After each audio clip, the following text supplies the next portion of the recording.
Dora, Dora the Explorer. Okay, so this is your TvT game that you sent me. It looks like in TvT, TvT is complicated because anything you can do, he can do better. You know, it's like that song. So there's not really any standard opening. There's like a Reaper fast expand, 1 racks fast expand, 2 racks fast expand, 2 racks factory, 111. 111 with cloaked banshees, 111 with blue flame drop, 122, 112 air Terran. There's so many TvT builds because and then there's also Thor, Mass Thor. There's Thor drop, Thor ship. Yeah, it's hard. It's hard to give TvT advice. So the easiest way to handle it is just to look at what you did and say whether it was good or bad and what could be different about it. So it looks like your opponent is coming here with a drop. At this point, whenever I watch my own games, I always like to fast forward to the first engagement and then just check whether I spent a reasonable amount of money on what matters. So this is exactly the same problem you had in the other game, where you did a great job of building enough workers and spending your money. Like, you kept your money low, you built enough workers, you have a reasonable number of units. But this infrastructure, 2 racks, factory, starport, engineering bay, you can't support that off 1 base. And an armory, and 2 turrets. It's like, the amount of money you actually spent on troops that are going to help you in a battle is 1,300 plus 200 plus 200 in turrets. So, 1,700 at 9 minutes. That's crap. By 9 minutes, you definitely want to have at least 2,750 bucks spent on useful things, and you didn't have anywhere near that. I'm okay with getting the double turret. I do this myself a lot of the times, just because Banshee harass is so obnoxious and common. So even though this pulls 200 bucks away from your army, I'm okay with it. Cute. And then it looks like for your composition, you have chosen to go pure M&M with upgrades, and yet you built a factory and a starport. This is really risky because M&M is very weak against tanks, right? And a tank push is going to come anywhere from 7 to 9 minutes, and from 7 to 9 minutes, you have nothing but M&M with upgrades uncompleted and no tanks and no flying units. So really, really risky build. I don't like this build at all. Also, you got a really late expo and he got a really early expo. That's bad. Das bad. Das bad. Das bad. Das bad. That's like that Shrek song. Sorry, kids, make me have weird frame of reference for stuff. So it looks like he secured his expo at 10 minutes. 10 minutes too, so it's not the biggest thing. It's just that he pre-built his expo on the high ground. Tanks are pretty key. You can't play TvT without tanks. I mean, it's possible, and there are plenty of videos of people doing it because the audience, the people watching the videos, find it very cool to see someone play TvT without tanks. You know why they find it very cool? The same reason they find Mass Raven people winning very cool. It's because it's something that's uncommon due to being bad, and therefore when it works, they're like, hey, cool, he did something that I never would have imagined was possible to do, you know? So there's a reason TvT without tanks gets everyone's attention, and that's because it's impossible. Don't do it. When you're in Masters League, you can screw around with it all you want. But until then, I would avoid it like the plague. The only exception is if you want to do Thor-based TvT, because Thor's 3-shot tanks, and they have tons of health, and they can't be AoE'd.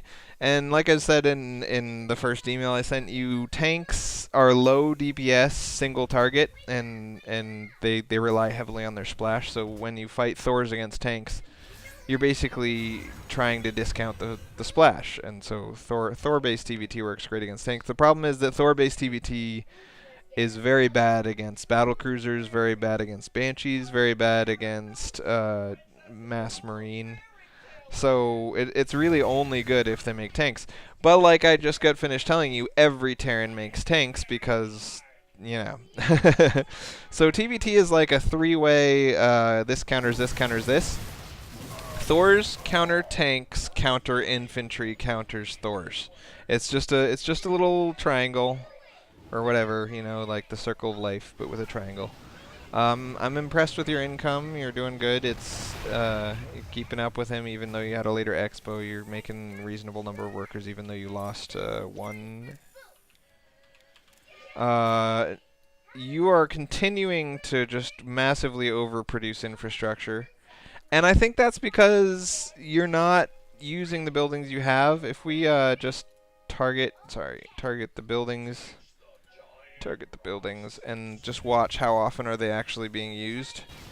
Very rarely. You're very rarely actually producing anything out of the buildings you have, so you end up making more and more buildings forever and ever and ever. Efficiency is very important because, like I said, you're doing a good job keeping relatively even with him in income, and that means both of you are going to have the same amount of money spent. So if he can get away with 2 racks factory, and you go 7 building infrastructure, then he's going to have like $1,000 more of army than you have because he just didn't have to build those extra buildings. So this efficiency is a big deal. In a game like this where it's going to go for 27 minutes, it's probably not going to bite you in the butt because he has to attack in order to exploit the weakness in your build. And he's not attacking, so you're actually going to end up coming out pretty far ahead by doing this, by having a big infrastructure pre-built, because later on he's going to have to build an infrastructure and yours will already have been built, so you know. Most investments in Terran build orders are 3-minute investments. It takes 3 minutes to get your first medevac once you decide you want one. It takes 3 minutes to get your first Thor once you decide you want one. It takes 3 minutes to get a reasonable number of Marines out of our reactor racks once you decide you want them. So if you can survive 3 minutes past any mistake, it tends to no longer count as a mistake. This looks like went pretty badly for you, and the reason it went badly for you was tanks.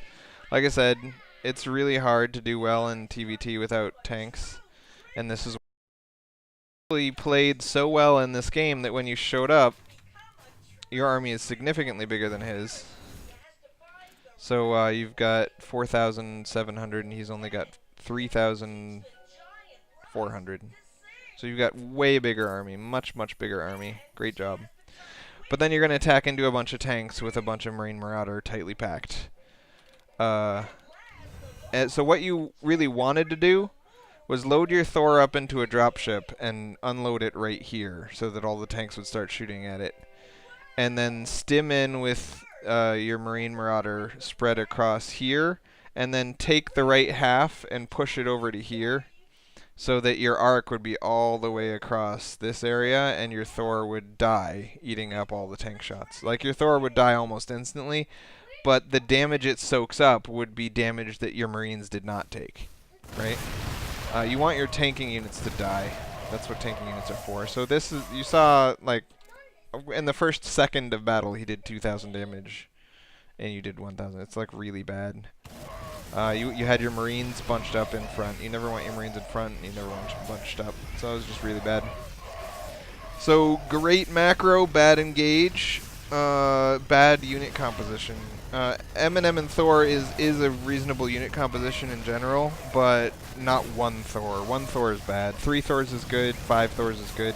The reason 1 Thor is bad is because it takes a factory with a tech lab and an armory to build a Thor. And a Thor costs $500. So that's $600 in order to get one $500 unit. That means half of the money you spent to get that Thor is spent on the not Thor. So yeah, once you've got 3 or more Thors, they start to become more worth the investment. This is another big problem with Thor play, is you can accidentally just leave 2 Thors behind, and that's $1,000. They're so expensive that if you just miss the fight with 1 or 2 of them, that's a huge percentage of your army. Like in that last fight, your army size was 4,000. So missing $1,000, that's 25% of your army that was back in your base. I have to go. Bye.